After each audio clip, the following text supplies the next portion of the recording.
Bonsoir, Fréjus Amaury, pour le direct d'aujourd'hui.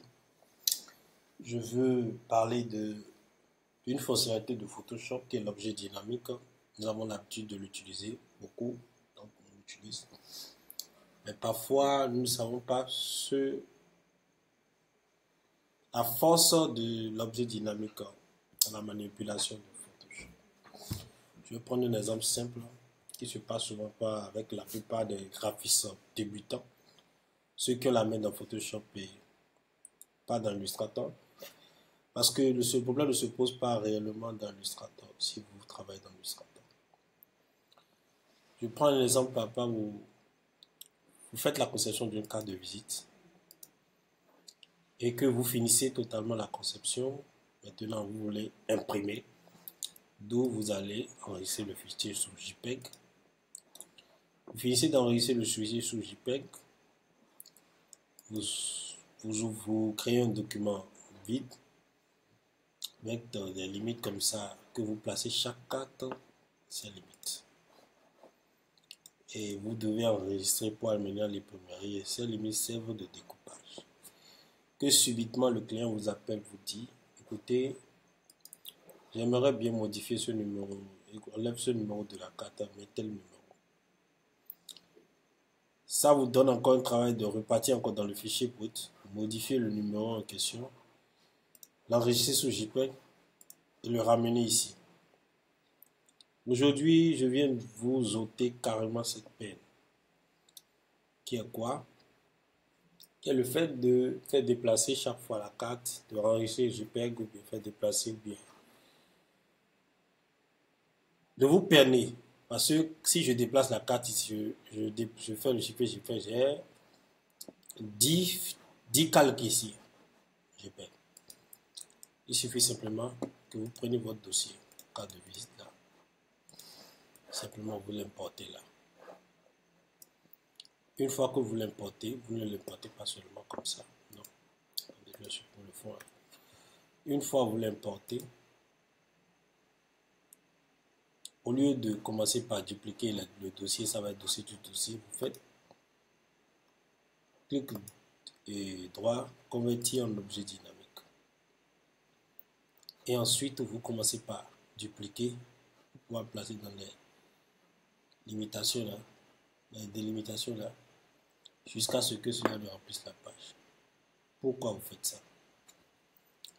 Simplement parce que moi je l'ai déjà fait. Je prends l'exemple où, quand le client me demande par exemple que Fréjus, j'ai tel numéro que je veux que tu enlèves, je fais un double clic sur l'objet dynamique. Vous voyez par exemple ça. Je prends un double clic sur un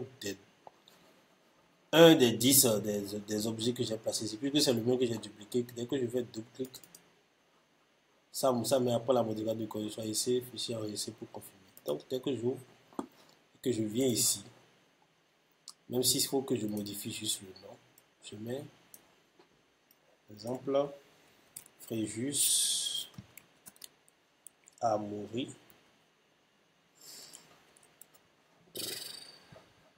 Que je mets infographiste. Moi j'ai enlevé le fond parce que j'ai créé un fond sur la page même. Infographiste. Quand je mets ça, que j'essaie d'ajuster, je fais CTRL S, ou soit commande S sur Mac, que je reviens sur les cartes. Vous voyez automatiquement tout change. Tout change. Je n'ai plus ce problème. Donc, dès que le client me demande une modification, je prends mon objet dynamique, je fais double clic et je vais, ça m'ouvre rapidement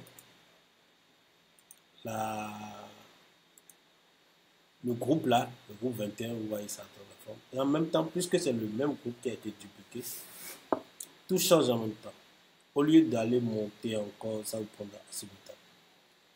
Donc, c'est juste cette astuce que j'ai envie de partager simplement avec vous. Merci de m'avoir suivi.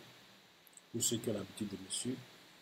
Et ceux qui n'ont pas l'habitude, abonnez-vous à la page, partagez la page. Il y a beaucoup de choses à vous offrir. Je vous réserve beaucoup de choses. Sincèrement, si vous n'êtes pas encore abonné, c'est le moment de vous abonner. Parce que vous allez découvrir vraiment beaucoup de choses en Photoshop, en Illustrator, en After Effects, en Animate CC, en quoi encore, en Adobe Fuse, en beaucoup de choses.